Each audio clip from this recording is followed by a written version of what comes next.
Hey everyone, how you doing? This is Amon Green, Gourmet Packers all-time leading rusher, and you're watching Packers Total Access Live, your daily source for Packer content. Go Pack, go!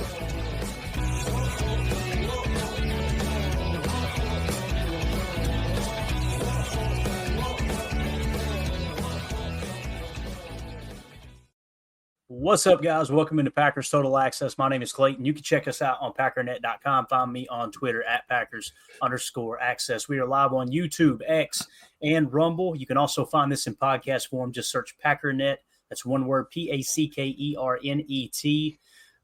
And that'll send you to the Packernet Podcast Network, where you can find this podcast and a much better podcast known as the Packernet Podcast. So make sure you check that out. I'm joined alongside Jacob in Wisconsin.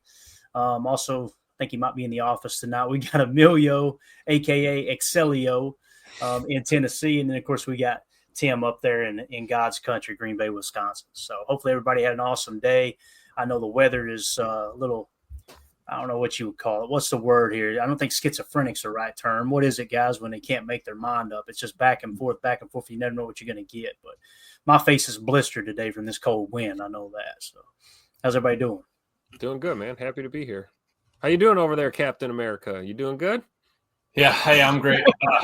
You're talking to me or Jacob. Either way, woke up. House was 60 degrees after it being 30 all night, and then got out there and it was 70 today, and I got a sunburn, so we're cruising. There you go. All right, Jacob, what's it like over on the western front of Wisconsin, man? What's the weather like over there, brother?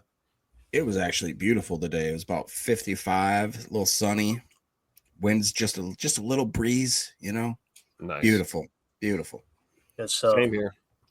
And since Tim made the Captain America comment, let's just get something out of the way real quick, all right? So we had a YouTube comment. Sorry, guys. We had a YouTube comment on the American flag being in Emilio's background. I want to be really, really clear here. We're not going to spend a whole lot of time on it. If you don't like an American flag being on this show, this ain't the show for you. I'm just going to be 120% honest with you, okay? That's just the way it is. When I see that flag, I think of the men and women who sacrificed their lives so some pansy-ass knucklehead can sit in their mom's basement and go, I don't like the flag. Get over it. Find something else to watch. It's that freaking simple. All right? Oh, there's plenty of content for you guys out there. Plenty. Go plenty pick something else. And again, this ain't a political statement. This is just, if you're going to be a moron and pretend like the American flag represents something negative, you've been brainwashed a little too much. So I know we got people who have served our country in the chat right now. It seems like those type of people gravitate toward our channel because we show respect for those people who sacrifice everything, put it on the line. Again, it's just really, really simple. If that's not for you, it's not for you. No hard feelings. Don't let the door hit you or the good Lord split you. It's that simple. All right. So let's get into some Packers content here this evening, gents. We had several top 30 visits that came down to Packer. I'm kind of excited about this one here, man. And really, there's a couple late round as well that really got me excited. One of them in particular, the cornerback out of Florida. We'll talk about him. But let's start off with this one here, Mr. Tyleik Williams out of Ohio State. As you see him hoisting the national championship trophy. We kind of talked about this last night, gang, how it just seems like Goody wants to take a look at national champions. You know what I mean? Like it was, we seen him really try to tap into the stockpile down there in Georgia when they won the Natty. And now you see with Ohio State, I don't know how many we're up to now. Emilio, you may know right offhand. I'm not sure, but there's at least 3, maybe 4 Ohio State guys that we've had in for a top 30 visit now, right? With Tyleik Williams being maybe the 3rd or 4th. Yes, I think Tyleik is 3. I'm about to put the target on him right now. Nice. Good stuff, man. Good stuff. So let's kind of dive into Tyleik Williams. Before we do, let's go around the horn one time here. I want to get everybody's take. How do you feel about Tyleik Williams before we dive into the I don't know, the details, I guess you could say, of his college career, where he came from in high school, all that good stuff. Let's go around the horn once there. I think he's one of those borderline guys, right? Possibly first round or second round pick. Lot to like about him, honestly. Just looking at his PFF grade, 79.2 last year. So, I mean, we've talked about him a little bit. I haven't gone, too far in depth with him, but it looks like he can play the nose and the 3 tech if we really needed him to. So certainly interesting prospect for sure. Yeah. I'm interested in him, but I think that he is a perfect replacement for a TJ Slayton prototype, kind of body type sort of guy. If you look at his grades starting in 2022, I mean, you talk about a steady Eddie, 13 games, goes from an 80.9, 77.6 to a 79.2. I mean, like, you know, just he allowed, or he got, I'm sorry, about 8-9 sacks in that period of time, a few different hits, decent amount of hurries, predominantly played in the B gap, but did have some A gap pressure as well, or snaps, I should say. And then you look at, he's not going to be a pass rush guy. He's not going to be that type of 3-tech like a Devontae Wyatt. His pass rush grade of 2024 was a 59.8, but where he makes his money is in the run defense. He's got a grade of 88.6 with a run stop rate of 7.8. I think that he would definitely be more. See, where do you guys think project him going? Because I don't see the value there in rounds 1 or 2, in my opinion. But I'm just a guy. Yeah, the latest we've seen him in this little article with that. The latest I've seen is late first, so he's not going to be there. I see some people saying, "Man, 54 would be great." I like what Solder said here. If you could trade back, a guy like Williams makes sense. It's like he's just outside of that 23 range. However, again, that's just what we think, right? Goody may have him in the top 15. You know, I know Greg Cosell absolutely loved him, but Emilio, Tim, what do you think on the surface, man? Thick. Took the words right out of my mouth, Tim. Yeah, I think that, you know, you got to go with the pedigree of the, you know, the team where he's played. He played at high competition and played through the duration, right? You want someone that's durable, someone that's out there. We have him on the 36th spot on the board with a 57 and 22, 82 and 23, and a 56 and 24. I mean, he's worthy of it. But it's right in that awkward spot, like you said. It'd be either a trade back or a trade up in the second. Yep. All right, Tim, that's all you got. He's thick, right? That's it, bro. Yeah, that was, you know, that's my expert analysis right there. No, but I do love the versatility factor with him. I want to watch a little more tape, but I still do. I agree. I think he's a borderline late first, possibly early to mid second round guy. Another theme that I've noticed too with many of these top 30 visits, none of these guys, I don't want to say none of them, most of them, it seems like they have never transferred either. And I think that means a lot to Goody. Like, hey, these guys stuck with the program as opposed to, let me go chase some money over here. And there's nothing wrong with that. Don't get me wrong.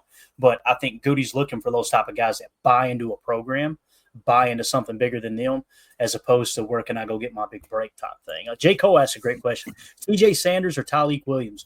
According to our board, Tyleik Williams hands down. But if Tyleik Williams goes late first and TJ Sanders is sitting there in a second, that there might be a better chance of us drafting TJ Sanders. That is a really good question though, Clay, because on our board, they're a 4-spot difference. Tyleik's at 36, TJ's at 40. So really not that far off numbers wise from our board.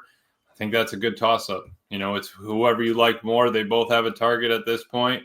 We have Tyleik as a DL1, like a 1-tech. We have TJ as a DL3. That would probably be the only difference on the board that I'm seeing. And when we say 1-tech, it means he played 1-tech in their base defense. Okay. Right. So typically, I tried to identify those guys, the ones that actually played 3-tech in the base and the guys who played 1-tech in the base. When you go to a nickel, all bets are off. These guys they all had more snaps at the 3-tech than they did the 1-tech, if that makes sense. It's because the majority of teams play out of 11 personnel or less, in terms of heavier sets, right? So I do think between the two of them, though, TJ Sanders is probably the more pure 3-tech between him and Williams. And TJ Sanders, to another note, I love the way the dude plays, like near the line of scrimmage. Even if he's not rushing the passer, he's getting his hands up. He's being a problem and a nuisance for quarterbacks, when they're facing him. So it's a tough question to answer, man. I think they're both, pretty close comps for sure. Yeah. Like what Prince says here. He says it's a swerve. Load up on Ohio State guys on the visit, then bang, draft all Ole Miss. As you guys know, Walter Nolan of all the defensive tackles, that's my dude. Like, that's who I hope we somehow land with the 23rd pick. But It's going to be tough, man, because he is skyrocketing up boards. It's like Greg Cosell started talking about him, and all of a sudden everybody's talking about, man, this dude is a true power rushing 3-tech. So let's climb into the scouting report here on Tyleik Williams. Okay, the Green Bay Packers have reportedly scheduled a top 30 visit with Ohio State defensive tackle Tyleik Williams. By the way, shout out to Easton Butler. Go give him a follow on Twitter at Easton__Butler. Per team sources targeting him as a potential early round gem in the 2025 NFL Draft. Ranked number 36 on our PTA big board, Williams brings a stout 6'2", 334-pound frame with 32-inch arms, offering the Packers a blend of power, explosiveness, and versatility to fortify the defensive line. Look at this dude in high school, boys. Look at this guy right here. Wow. Are you kidding me? It showed there was another picture I was going to put in there too. It showed him standing up. I guess he was rushing standing up some of the time in high school, and it showed him standing up, and you could see a back in the backfield, and it just looked like a kindergartner. I was like, oh no, this is not going to end good. So here's a scouting report coming out of high school. He was a 4-star recruit from Unity Reed High School in Manassas, Virginia, in the 2021 class. Tyleik Williams arrived as a physically imposing prospect with a rare athletic ceiling at 6'2", over 350 pounds. Is what they were saying coming out of high school. I don't know if that was true or not, but that's what the AI pulled. He dominated with a blend of raw strength and surprising agility, excelling as a shot put standout who broke a 19-year school record. All right, so that man could throw a punch, no doubt about it. That's a get off the bus guy right there. His senior tape showcased a disruptive interior presence with quick hands and relentless motor, earning him all state honors, ranked a top 100 national prospect. That's a huge deal there. Williams committed to Ohio State over offers from, listen to these offers. He committed to Ohio State over Alabama, Georgia, LSU, and USC. Pegged as a high upside talent with pro potential. When you look at the PFF grades, man, he's right around where you want him to be. 75.4 in 2021. In 2022, he jumps to an 80.9. In 2023, he took a slight step back, but still scored a 77.6. And then last year, winning the national championship, he scored a 79.2 with a run defense grade of 88.6 elite. You cannot play the run any better than he played it last year.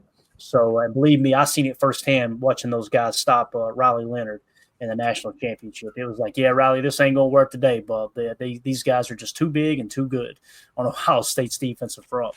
College statistics. Williams' 4-year run at Ohio State reflects a dominant career capped by a national championship. In 2021, he appeared in 12 games as a reserve, recording 16 tackles, 5 sacks, 1 forced fumble, and 2 batted passes. In 2022, he played in all 13 games, posting 21 tackles, 1 sack, and 2 batted passes. In 2023 breakout, his 2023 breakout saw him play all 13 games, logging a career-high 54 tackles, 5 batted passes, and 3 sacks, earning second-team All-American honors. In 2024, he anchored the Buckeyes' national champion defense across all 13 games, notching 46 tackles, 2.5 sacks, and 1 batted pass. His career totals were 137 tackles, 11.5 sacks, 10 batted passes, and 1 forced fumble across 51 games. What you're seeing is durability, it seems like, and we'll get into the injury concerns in a second. Durability across the board. Obviously, he was the run stopper on that defense, and I love seeing those batted passes, man. You can get in those throwing lanes. It's absolutely huge. So anything you guys want to add to the college statistics there, what sticks out to you maybe? It'd be interesting to look at that 2021 season and find out what his pass rush win rate was, because I have to imagine it sounds like he went in there for like filler snaps, but even getting 16 tackles and out of 16 tackles, 5 sacks, 1 forced fumble, and 2 batted passes. That seems pretty productive if he's going in there as a filler guy. Definitely. All right. Yeah, the 4 years at Ohio State is also something I love. The fact that he stayed there, was committed, and ended up paying off. Got the trophy in the end. Definitely. Yep. Now, when you look at the RAS here, it's incomplete, but look at the hand size: 10.25 inches, 32-inch arms. Came in at over 6'2.5", 334 pounds. Look at the. You guys remember the 40-yard dash where he busted his keister? He fell down. Yep. Well, he was able to get the 20-yard split and the 10-yard split in. His 20-yard split was 2.77. Scored him a 9.72. Yep. I remember we said that day when we saw that. We were like, man, he was moving pretty good up until he stumbled a little. If you and I, listen, you guys do your own research on this, but just having studied RAS a little bit, for a defensive tackle to have a 9.72 in the 20-yard split, I would say his 40 probably would have been somewhere between 4.7 and 4.9, to be honest with you. And that's crazy for a guy that size. 4.7 seems very unrealistic, but 4.9 is kind of the ceiling there for me. Now, he may slow down as you get on the upper end of that 40-yard dash. However, the 10-yard split was a 1.74, only scoring a 7.56. So he was gaining speed as he took that tumble, which maybe that's the fastest that body's ever ran before. And I was just going to say, you think he was pushing it a little bit there? Just a little bit.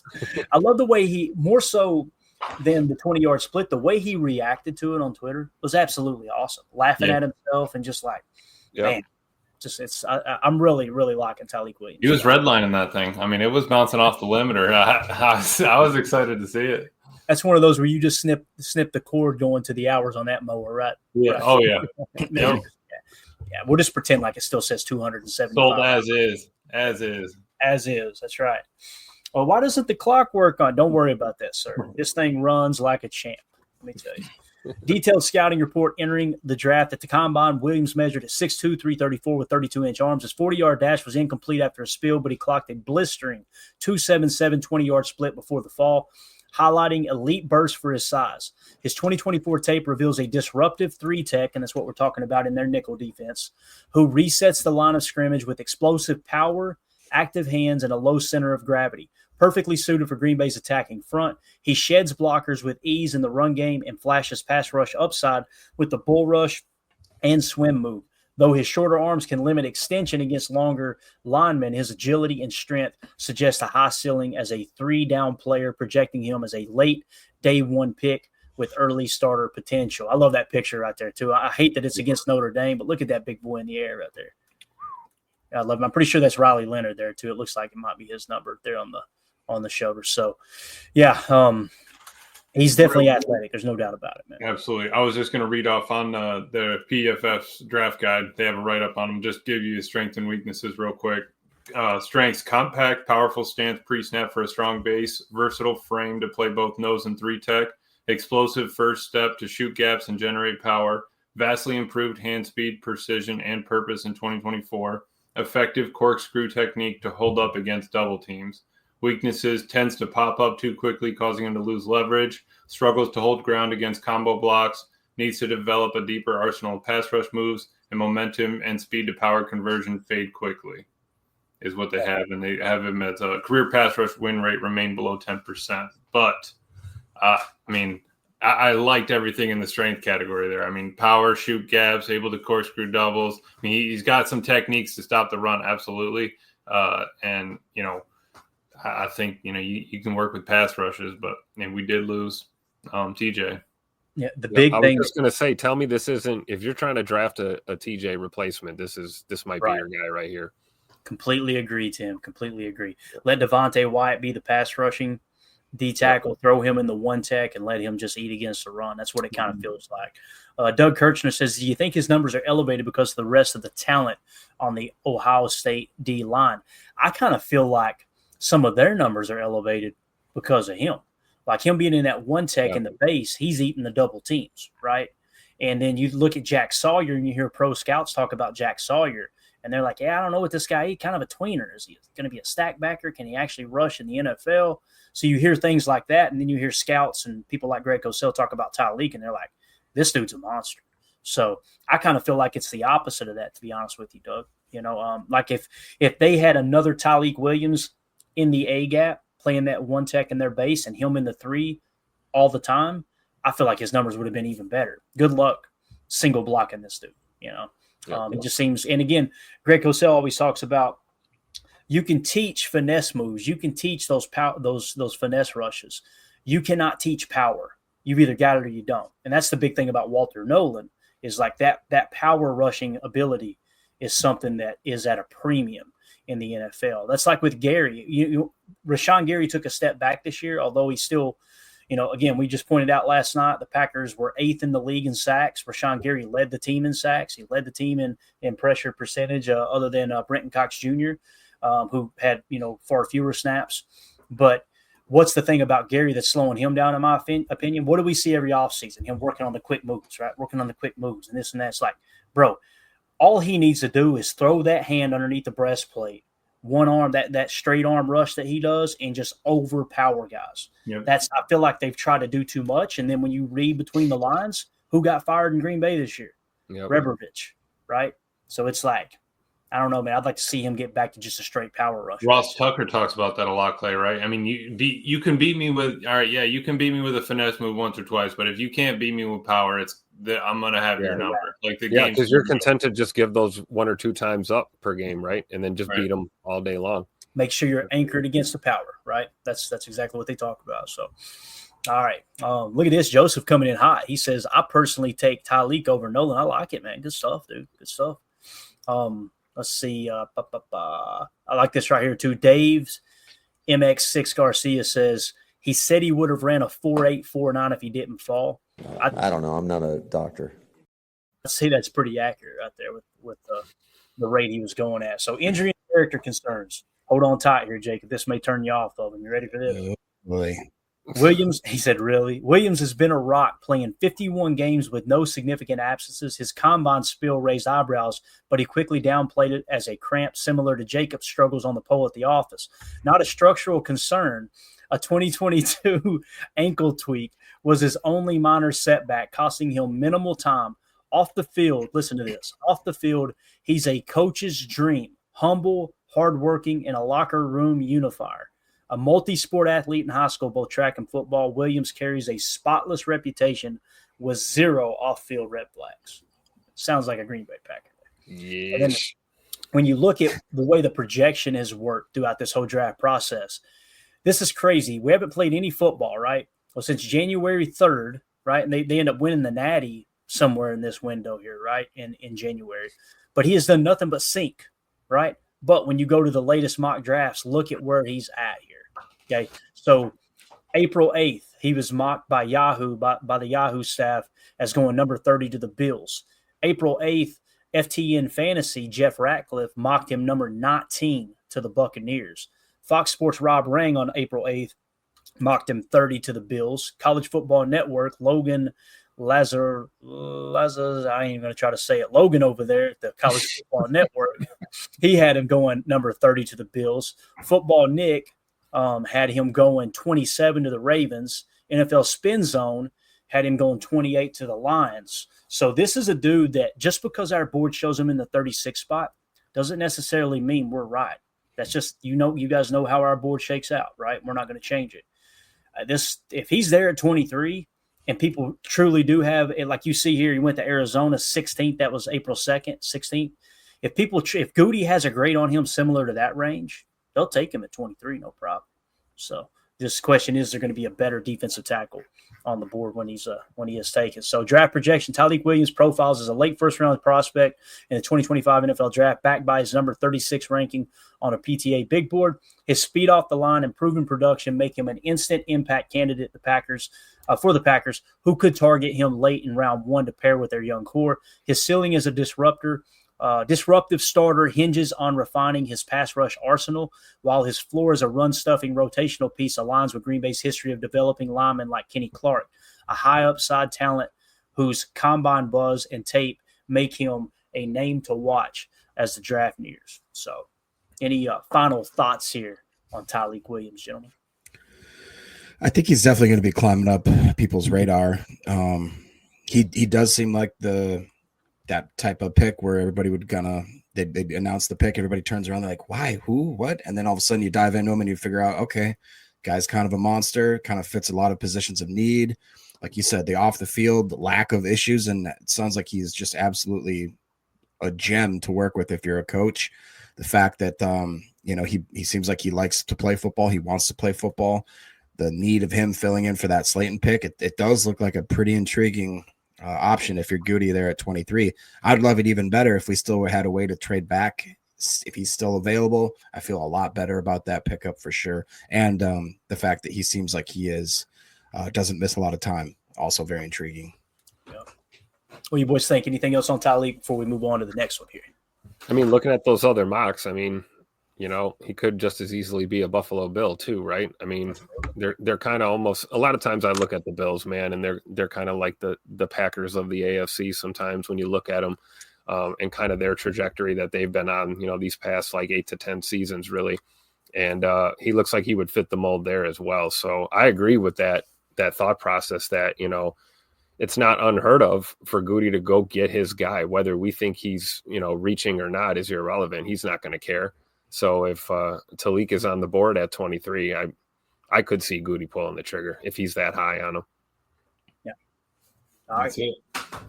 Prince in the chat said Buckets tossing strays at Rusty. Yes, he is, man. Buckets is getting smarter by the day. And I know someone in here who was at home said, "Who is Buckets?" That's Buckets Goldenberg, man. That's our that's the guy writing these articles for us. Buckets Goldenberg, senior reporter, Packers Total Access. It's gonna get worse though. Like Fred said, he's learning, and by the draft, he will be fully sentient. Yeah. I didn't know what that word meant, so I was going to let you read it. Yeah. Until the family finds out Bucket's been grinding away on these guys. Yeah. Now, if you guys don't know who Buckets Goldenberg is, listen, I didn't either. Tim used him as a countdown when there was 44 days until the draft. And I'm like, who is this guy? And I dug in. I'm like, this dude is a freaking Packers legend that I had never heard of. So we just started making the pen name for our articles, Buckets Goldenberg. So we may have to change that up soon as the channel continues to grow, which, by the way, we cracked 135,000 views in the last 28 days. So, jeez. That's a testament to the guys here putting in the work, and obviously everybody watching the show, listening to the show, hitting that like button for us, helping share it, all that good stuff. You guys are awesome for that. So, all right, moving along here. I did want to hit this. Joseph said, if Pierce and Barron are gone at 23, I'm looking to trade back to pick up another third-round pick while still getting Amos or Azare Thomas in late 1 or early 2. That's not a bad plan there. Not a bad plan at all.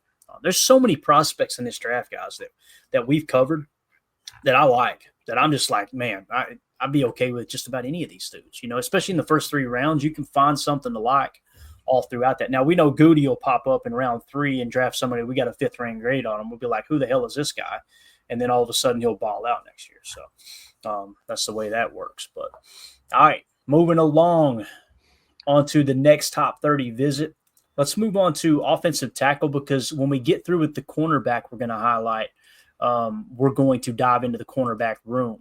I think would be cool. So we had Cincinnati offensive tackle John Williams scheduled for a top 30 visit. All right. Now, this is one of those lower round guys, it seems. Green Bay Packers have reportedly scheduled a top 30 visit with Cincinnati offensive tackle John Williams, per team sources, and Easton Butler, targeting him as a potential mid to late round pick in the 2025 NFL draft, ranked number 289 on our PTA big board.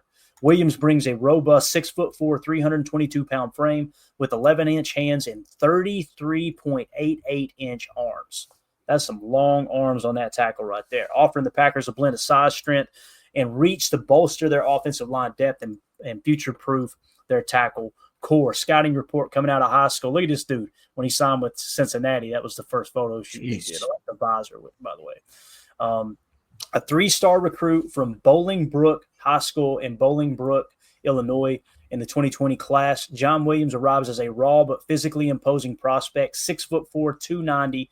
He dominated as a left tackle, showcasing a strong initial punch and wide base that overwhelmed defenders. His senior tape highlighted a powerful run-blocking presence and decent mobility for his size, earning him all-conference honors. Ranked number 32 among Illinois prospects by On3, Williams committed to Cincinnati over offers from Ball State, Northern Illinois, and Western Michigan, viewed as a developmental talent with pro upside. All right, it says college statistics. Williams' 5-year run at Cincinnati shows a gradual ascent to a starting role. In 2020, he played 4 games at right tackle, logging limited snaps as a true freshman. In 2021, he appeared in 6 games, mostly at left tackle, with a mix of reserve and spot start duty. By 2022, he played in 5 games, all at left tackle, refining his skills in a backup role. In 2023, breakout saw him play in 12 games, becoming the starting left tackle for all 12. And then in 2024, he started all 12 games at left tackle, earning all ACC honorable mention. His career totals 27 starts, 39 games, and a proven track record at left tackle. So you get a little bit of versatility there. And when you look at the PFF grade, man, it started off rocky. In 2020, 53.2, then he fell to a 42.8, then he jumps back to a 52.7. Then he kind of breaks out here in 2023 with a 69.2, And in 2024, he has his best year, 75.3 with a pass block grade of 86.3. What do you guys? Let's go around the horn there real quick with what we've learned so far about John Williams. Do you have his RAS measurements, Clinton? We do. Yeah. That well, 30-inch, Go ahead. 38-inch arm. That sounds. I looked him up on Draft Buzz, and they have him at about just under 34. I was just wondering. Yeah, if no, you could it's fact check 30. that. Not 38. That's an orangutan. We That's got what I was saying. this is 33.88 is what you got. Okay. Yeah. Gotcha. What I was trying to get there is almost 34-inch arms. You're like 33 Okay. 3/4. So. I mean, but look at the hand size. I mean, the guy just, if he gets his paws on you, I have to feel like you're in trouble. I really do like what I saw, especially the later years in his PFF grades. A lot of snaps at left tackle, almost a true left tackle. Zone grade was okay, 65.2. Run block grade, okay, at 65.7, but a pass block grade of 86.3. I like that quite a bit. And he doesn't really have bad games. He has just basically average to slightly above average games, which I'll take that. Yeah, the bench reps is what gets me excited too, Emilio. 29 bench reps, scoring a 905 there. So. With the long arms, that's big. I mean, because you got a longer distance to travel, 225. You're throwing it around over there. Weight came in at weight, ran good numbers at 322. That makes me happy. In the shuttle, being able to get down, get over. Those aren't bad numbers from the guy with the hand size of 11 inches. I mean, definitely. And when you look at the detailed scouting report here, it says at the combine, he measured in at 6'4", 322 with 11-inch hands, like Jacob was saying, and 33.88-inch arms, pairing his massive paws in length with an impressive 29 bench reps, showcasing NFL-ready strength.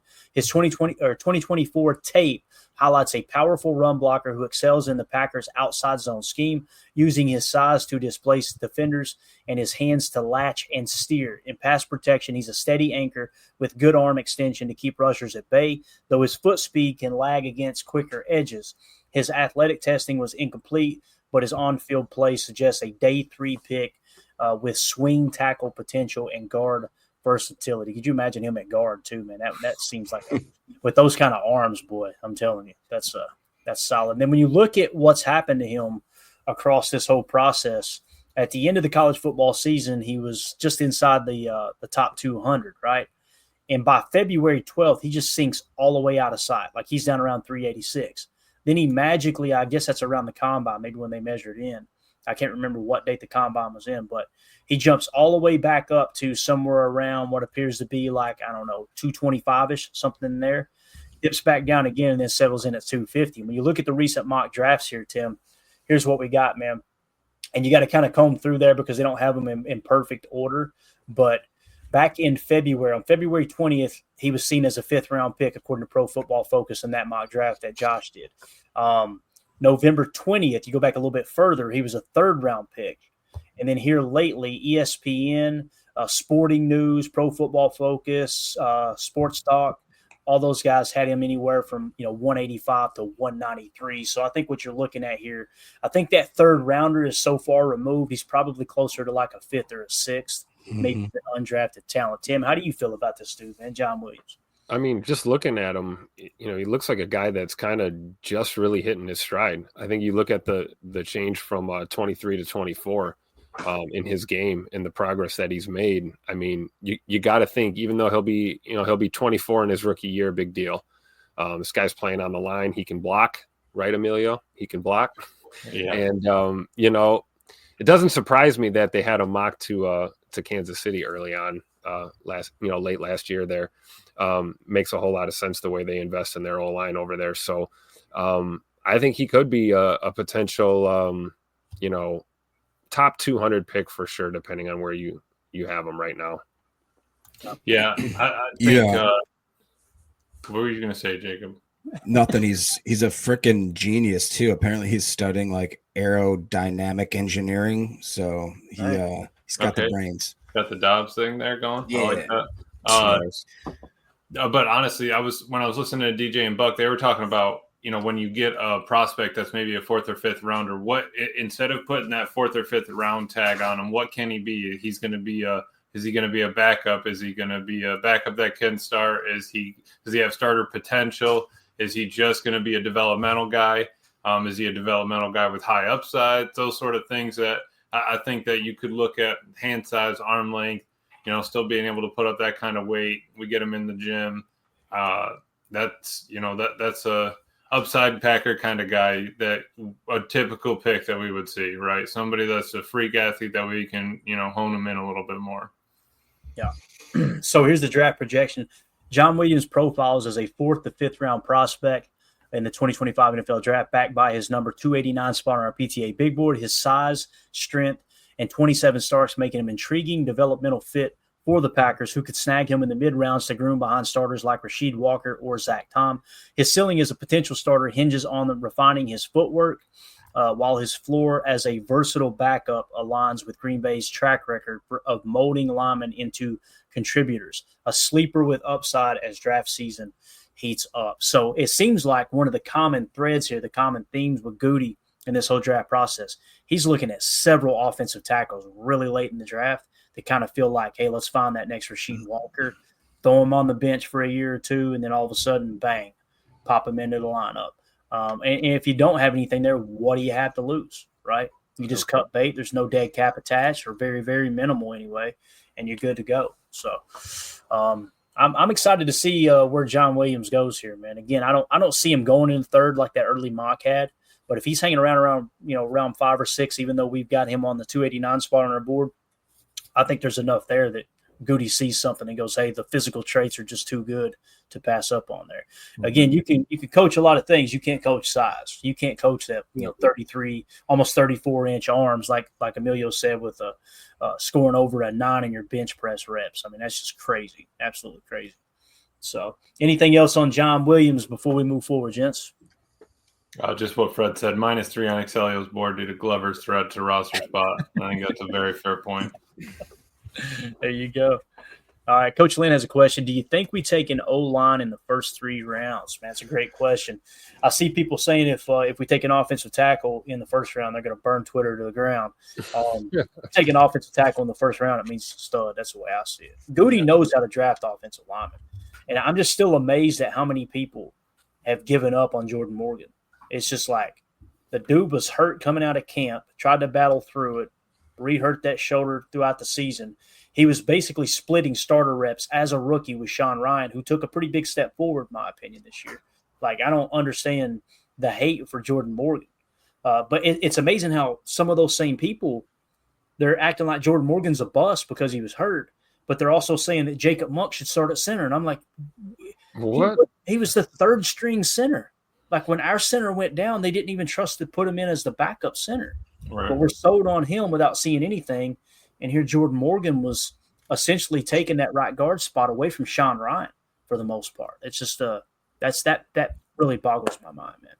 Coach Lynn says Morgan sure looks the part to me. So, that's kind of how I seen him too, man. I never once did I see him on the field and go, man, Jordan Morgan, it's going to be a while. It always felt like he kind of held his own. So let's see. Joseph asks, where does the PTA board have Charles Grant? Does anyone remember? Do you have that pulled up by chance, Emilio? Or no? 68. We have Charles Grant, Senior Bowl and a captain, with a PFF 22, 32, 23, 42, and 24 is 8. PFF Big Board 81 and consensus 104.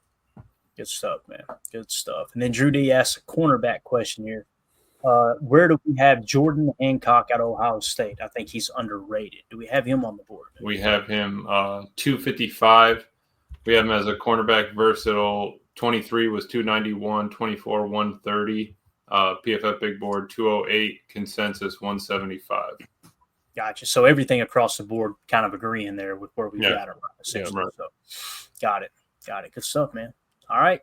Let's see what else we got in here. Holmes said, what about Monk? Right on cue. That wasn't even a shot at Holmes earlier either. I'm just saying there's a lot of people that are sold on Monk, and I'm like, I know the Packers were excited about him, and I hope he pans out. Don't get me wrong. I just don't know what tape we're looking at to go, yep, Monk's the guy. I could be wrong, though. Let's see. Monster Aggressor says Jordan Morgan going to be a monster. Hey, you bet, Drew. You're welcome, pal. You're welcome. All right. Anything else you boys want to hit on before we get into the next prospect? We're going to wrap up hour 1 here in a second. If you got anything on the forefront of your mind, or if you got anything else starred there, Jacob, you want to hit them, before we kick off hour 2? No, just I think I was surprised or highlighted Drew D's comment about that Jordan Hancock, I believe is his name, because Ryan brought him up. I believe it was like one of Bob McGinn's things where all of a sudden it was like the number 7th cornerback on his list of like the top 7 corners, and it was completely nobody else had him in the top 10. And when you look up Jordan Hancock's measurables, he is kind of intriguing. 6 foot, 195, arm length could be a little better, but it's based about 31 inches. But he has a 40 of 4.42 and almost a 42-inch vert. Really good broad jump. I mean, playing at Ohio State with that type of competition, it might be a guy that we haven't put a lot of thought into that could be a really good steal late round DB for us. Heck yeah, man. Yeah, we'll see how it all shakes out. Cheesehead Murph in the house. Good to see you in here, buddy. He says, hit that like button for show. Go Pack, go. Hope everyone's doing well. Good to see you, Murph. Good to see you, man. I know we got all of our diehard regulars in season kind of swing back through occasionally and say what's up. But, yeah, if you guys want to support the channel, it costs $0. Just hit that like button for us. Make sure you sub to the channel. We greatly appreciate it. It's amazing how much it helps with the algorithm. It helps other people find us. Every time you hit that like button, it signals to YouTube, hey, more people need to know about this channel is basically what it comes down to. So you may think, my one like doesn't matter. It really does. And, of course, the best way to support what we're doing here at PTA is to be a member of our Patreon group for $3 a month. Scan the QR code in the upper right. You get access to everything on the site. All these write-ups that we're covering, that's in there. We're going to shift focus as soon as the draft's over.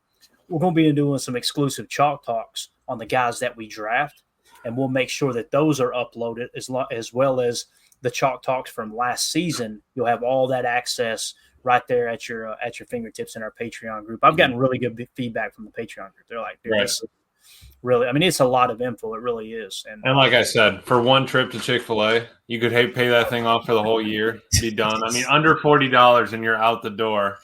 We're cooking. So I mean, and I'm just going to say this: every time Emilio mentions that, I'm going to say I will always choose Chick-fil-A over this show. Anybody says, man, spicy chicken, I'm good. You know what I mean? Cheat code, just go in there and just ask for the spicy fillets. They come right in the little baggies, and you just slam the fillet itself. You don't need all those carbs, just protein.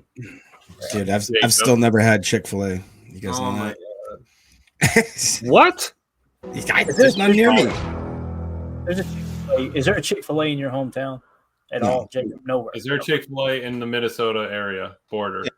Like 20 minutes away. All right, we'll have them Uber it to your house. We'll figure this out after we get all soggy. Anyways, AFAM says Chick-fil-A's way too expensive, and he said they are over friendly. It's my pleasure. AFAM is what it is. I just imagine AFAM likes a little attitude with his chicken, Yeah, like that. Why ain't they rude? AFAM goes to Popeyes, and he likes plenty of attitude there for sure. Love that chicken from Popeyes. Mm-hmm. By the way, Chick-fil-A, Popeyes sponsor the show. That's going to do it for hour 1. For those of you listening on 5, we'll see you on the other side for hour 2. We're going to break down Jason Marshall out of Florida, and then if we have time, we're going to dive into the cornerback room. So we'll see y'all over here in just a second. Appreciate y'all.